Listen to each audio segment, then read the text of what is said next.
Hi, everybody. I am Callie Van Elst, and we are here with Wax Talk by Perron Rigot. Listen to the end. We have a very exciting guest today. Be sure to use our promo code. You can shop on Cerepill.com, and you can use the code PRPodcast30 for shopping and for a really good discount. Today we have Leslie Perry, and she is the executive director of PBA, which is the Professional Beauty Association, which if you are in the industry, you probably are very familiar with the Professional Beauty Association. So Leslie, thank you so much for being here. And can you tell us who you are and what you do? Sure. Thank you, first of all, for having me. This is really exciting. I'm a licensed esthetician. Waxing was one of my favorite services to do when I was practicing with clients. And I was born into the industry, Callie. So my mom was a hairdresser and a salon owner for 35 years. So I always tell people I was literally born into professional beauty and am proud to be able to carry on that tradition in our family. My sister is a hairdresser and she is working in a salon in Bay City, Michigan currently still. So it runs deep. I have several cousins and also several aunts who are hairdressers too. So yes, professional beauty is in my blood, and it was meant to be that I would work in this industry for my almost my entire career. First off, so what does PBA do? Mhm. So PBA is what we really do. I tell people we work to keep professional beauty professional. So that means we work on the entire industry's behalf to keep licensing in place and to fight deregulation in states where that comes up. It happens every year that states bring up legislation to deregulate, not require a license to do the work that we do. And so we are here behind the scenes. People may not know that that's part of what we do. But we also provide a lot of education and resources, career development, professional development, networking and connection, and a sense of community for all of us to come together, whether you're a licensed professional, skin, hair, makeup, nails, it doesn't matter, all the way up to and through the manufacturers in the industry. So all of the Moroccan oil, Cerepill, you're members of PBA, we all come together to really just have that sense of community of what we do every day, whether we're in a salon or in a different type of environment in this industry. Yeah, and honestly, like there are so many issues that do come up from time to time that we need you in this industry to fight for regulation. And I get nervous every year, but especially this year because many things are being deregulated right now. And it's just, it's shocking to me that there are literally states that you don't need very many hours and you can practice on a client.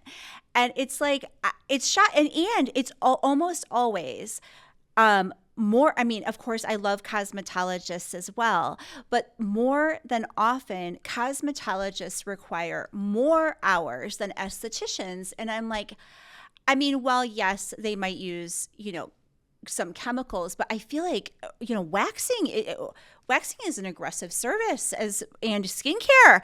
I mean, we need to, I mean, luckily it keeps me in business because we do advanced education, and everybody's like, I didn't learn anything in school because we only had to go for not very many hours. So we definitely need you guys to keep fighting for. The industry. For me, education obviously is very important, and my focus on education is almost always technique and protocol. But I really feel like, especially since 2020, so many estheticians have been going out on their own. And many of us don't have business background. And I feel like the education in business, is really, really important because you get, I'm sure you are too. I'm in a lot of these like Facebook groups and people are like, oh, what do I have to do? I'm going to open my own suite in 3 weeks. And I'm like, Like I'm 3 weeks. like, yeah, there might have been a few things that you needed to do already. So do you guys have support with that? We do. So, and I love that you bring up business education, because what we really focus on at PBA from our education and resources is the business side of beauty. And I joke about, I know it's not the sexy side, but it's a really important side, and it's Mhm. important that we understand how to run a business, as you pointed out, so many of our licensed professionals do choose to go off on their own and become a solopreneur, or as we call it, a business of one. And you need to know the business principles, because it seems like an easy way to make a living and to build your career. And there are so many amazing things that come with it. That's what I chose to do when I had my business as well. But there's so many other things behind the scenes that sometimes we don't think about, because even when I was starting my business, you get really excited about the fun things, about what lines am I going to carry, what products, what does my setup look like, what is the decor, what kind of environment am I creating for my clients, all of the external facing fun things. And we forget about the business side, and that we need to learn how to do that. The best thing I ever did in my business was hire a business coach and help guide me through that process. It's an incredible investment to make, to help guide you on that process of how to even set up, should you be set up as a business, as an LLC, an S corp, or whatever, what am I doing for taxes? How do I pay my bills? I mean, what do I invest in? What do I not invest in? What percentage overhead? I mean, there's so much. And that's what we do at PBA. We offer a lot of those resources for our business of one membership in particular. We have an entire toolkit with easy to read, like 1-page documents that help guide you, get your thoughts started, get that thought process started, and then guide you to deeper, further resources with coaches and experts that we work with, that we've vetted, that we trust, because that's another issue facing our industry and others, that there's so much out there. Who do you trust? Where do you go? Who can you truly know has the background and experience to guide you in your beauty business, and isn't just selling you a bill of goods? Yeah. So, yeah, but it's so important, because you can be the most talented esthetician, waxer, hair professional, whatever it is, but if you don't know how to run your business and keep more of the money that you're making, you'll never be successful. So For sure. huge. I didn't know you guys had that. So yeah, I really, I mean, I know who you are because you're one of our partners, and I've seen you speak and many people from PBA speak, especially when it comes to regulation. But I did, and I think I found out, I don't know if it was an Instagram post or maybe something on LinkedIn, where I saw that you guys have this for licensed professionals where they can have, help on the business side. Another thing that we do with that particular membership that we find is incredibly helpful for our, business of one solopreneurs, is we offer within the membership at no additional fee, no monthly charge, access to telehealth and virtual healthcare for themselves and their entire family. So if you don't have time to go to the doctor, your kid is sick, you're sick, you want to do a virtual visit, and it also includes mental health and counseling. So we know that there is a lot going on since the pandemic in our industry. We absorb everyone's energy. We listen to people all day as if we're therapists and need an outlet for that. And so again, that's just another way that we're supporting the licensed professionals to be the best that they can be, so that they can focus on taking care of their clients. That is phenomenal and shocking, because I had no idea. I will say, kept secret, Kelly. We're trying to fix that. We have a huge audience, and mostly licensed professionals who are literally doing this right now. And I love the term that you just used called solopreneur. I love that term. That's very cool, because that's exactly what they are. But I feel like healthcare is something that people, like for me, I'm the perfect example. My passion was working on my clients in a studio, which I still do from time to time, but I am now, full-time with Rigot, which I absolutely love. But a lot of that comes with making the choice of, do I want to be a solopreneur, or do I want to have the security of healthcare and other benefits that you get when you have a full-time job? And I feel like that is so great for people to know that they can get access to that. That's huge. I mean, I can't even, and especially, I don't know, for people maybe new in the industry, or maybe someone listening has never worked in an actual salon as a service provider. But when you're sick, I mean, it's the worst thing ever because you feel awful. First you're sick, so you don't feel well. Then you have to cancel your clients, and they're all mad at you, even if you're on your deathbed, right? Like you're literally like, I'm in the ER, and they're like, my Brazilian, it's kind of emergency, I'm going on and vacation and I need to get rest. yeah, I mean, as they should, you right? Like as it's very important to them as it should be. But like to even try to find the time to get to the doctor, right, is really hard when you have clients book solid 5 days a week. Hopefully that's the case. So that I'm really speechless because that is such a huge, I mean, that takes care of the membership right there. And the mental health, just from speaking to so many people, this industry is really affected by mental health issues almost more than any other, aside from maybe like, doctors, I think, have a huge burden right now. But I think what we have that's different is that we also have, the economy is so uncertain right now, and Yes. the market is up and down, and clients are, canceling because they're nervous about spending and they're not booking. And I hear it all the time. Yes, there are people out there that are still very busy and busier than ever. But I think the majority are having some issues right now. That's the feedback that we get because of the economy being uncertain. And so I think, just, and like you said, absorbing the energy of clients, that is a real thing. I used to do this thing after every client, and it was like, well, yes, for sanitation, but after every client, I would wash my hands, take a cold drink of water, take a few breaths, because if not, like you're bringing that with you to the next client and you're going home with it, and you really need to cleanse that energy. I'm a big believer in cleansing your energy. But I think that's a really huge benefit. It came up from many of us at PBA are licensed professionals ourselves. And Hmm. so we have experienced it. And so as we're building the value and benefits for our members, we're thinking about, well, what would have been helpful for me when I was in business for myself, or others that have worked in salons. Our director of programs and events is a hairstylist. She was an educator. She worked in a salon as an educator. And so she uses that knowledge and background herself of what did I need when I was starting out, and what support could I have had, or what support can we lend a salon owner as well to help them support their team and their licensed professionals working for them. So yeah, it comes from a place of knowledge. We've been there many times ourselves, and we Hmm. love this industry. We love the people, and we want everyone to be successful. That was actually my next question. So, like, if you had to give a piece of advice to a new esthetician who wants to go into business for herself or himself, what would it be? First, I would say don't do it straight out of school or straight out of Yes. getting your license. We have a student program, and we talk to them frequently about the best first step for you. Most times, like 9 times out of 10 for most people, is to work in an established salon environment as an employee, because you need Hmm. support when you come out of school. You need to be able to learn from others.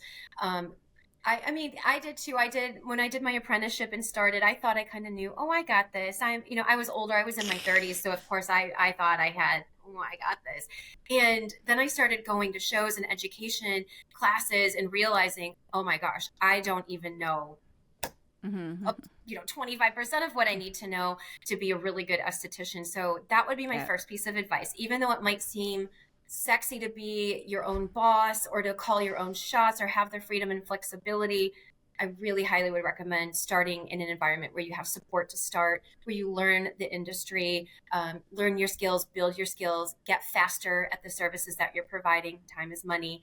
And then if you Hmm. decide that going off on your own is the right step, I, of course, would say join PBA, reach out to us. We have the resources, we can guide you, because the most important thing is really the behind the scenes part of it, the business side of it, structuring your business so that you have the right policies, that you have the right persona and brand, and how do I show up for my clients, and making sure that I provide an amazing experience.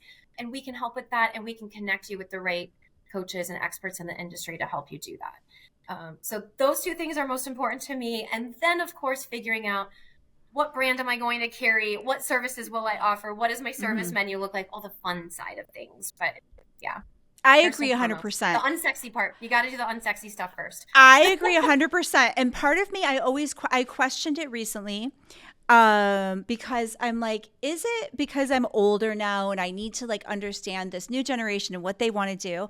But the more I like really analyzed it and thought about it, I'm like, nope, I'm still sticking with it. You have to work for someone first.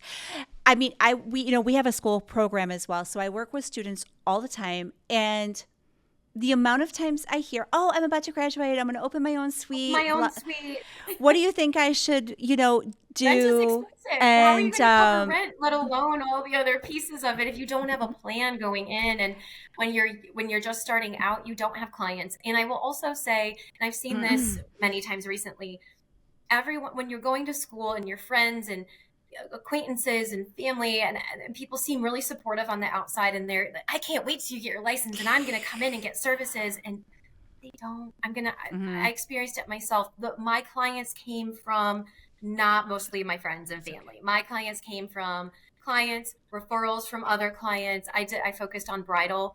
Almost 100% of my brides came from previous brides and me doing marketing and doing the sound business practices, not relying on friends and family because they mean well, but it won't be, it's not a sustaining business model for you either. I agree. My rule is that until you are book solid and maybe have a Mhm. waiting list and you really know on your schedule every day, you know who everyone is very well, then you're ready to go. But until then, you are not, because you're gonna lose a little bit probably, like Mhm. maybe. I mean, they say 10%. I don't know. I'm not sure, but you're gonna lose a few, maybe. I mean, it depends on who you are, but and you need a way to regain those clients, and you need to know you're going to be busy. I also think another thing though, like first, like when you work for someone else, you're learning from others for sure, which you said. B, you are going to get faster, that's for sure, but also you learn what you do and do not want to do in your own business. Mhm. Because there was so many times when I'm like, okay, when I have my own business, I will never do this, or I will always do this. And I think it's really important. It's like when you move, like when I was young and I moved, around, and I lived in different places, and I'm like, oh, I think I like to live in a loft, or I really hate living, like, it's like you learn what you want to do. And Mhm. I think it's really important because when you do have your own business, I mean, it has to be tight. Like you have to get, I mean, maybe a lot of people don't, but for me, I want to have all my protocols down. There's so many times in these groups of people and estheticians, and they're saying, oh, I have a client and she did this. What do I say? I'm like, you should have a protocol before Well, you open, before you opened. like one last thing, the consultation, and we don't focus enough on consultation. And we've done surveys and studies, and we ask clients, how frequently do you have a consultation? And 90% say I've never had a consultation. And when we ask the licensed professionals, 90% say, oh, I do it every single time my client comes in. And so we're not doing a good job with consultations at the beginning, which really helps with problems down the line too. When you have that consultation of what we're doing, again, whether it's a waxing client, still have the consult. Something may have changed since the last visit. A medication might have switched. They might have had different skincare. They might, I mean, who knows, right? But I, assuming it's always the same every 4 weeks, it's not. I also think that it's really important, especially for waxing, the consultation every single time, and Mhm. a signed waiver, in my opinion, or a Yes, the release. waiver. Those are all in the Mhm. kit too. The business of one kit. We have waivers, Oh, consent. oh, you have the forms Yeah. for. Oh, Yeah, forms that you people can are. customize yourself. Oh my God, that's gold, because people are always asking, where do I get the forms? But with waxing, I also think another cool thing to do is, now with technology, what a lot of people do, and like med spas I know do, you can send the form via like text message days before, Mhm. because what used to happen before the good technology where you can like streamline things is that the client comes in, you have the consultation, and you're like, oh shoot, I can't I wax you can't today. do And it. now, right. And now you Get your lost approval. money. Can't do Yeah. that. I'm like, oh my gosh. But so now you know ahead of time. So you're not going to lose money with the client in the moment. So I think I hope everyone does that. It just makes everything easier. Sure. Yeah. So if somebody wants to become a member, so that's what they want to do. They want to become a member of PBA, and this is how they get all the great things. So what do they do? Where do they go? A couple of ways that you can do it. You can go right to our website, probeauty.org, Mm-hmm. and we have it front and center. Become a member, click that. It asks a couple of questions for you to determine which is the best membership for you. And then you follow the prompts and just, like filling out any other form online. It's super simple. Another way you could do it if you want a little more personalized attention, a little more hand holding, you can send an email directly to us at info@probeauty.org. And Lauren on our team, who is amazing, will reach out, get in touch with you, and can do it over the phone or walk you through the steps if you like a little bit more personalized attention and hand holding. She loves working with our members in that way too. And I should say, if I Awesome. could, That's it's $150 per year, not per month, per year. For all of the ah. access to those benefits. And then there's a lot of other benefits that come with it. Discounts to events. If you go to Premiere Orlando, for example, and get all that amazing education at that show, our members get a discounted ticket price to go to that show, and other events in the industry too. That's very reasonable. I had no Mhm. idea. Yes. That's We awesome. try to be reasonable and accessible.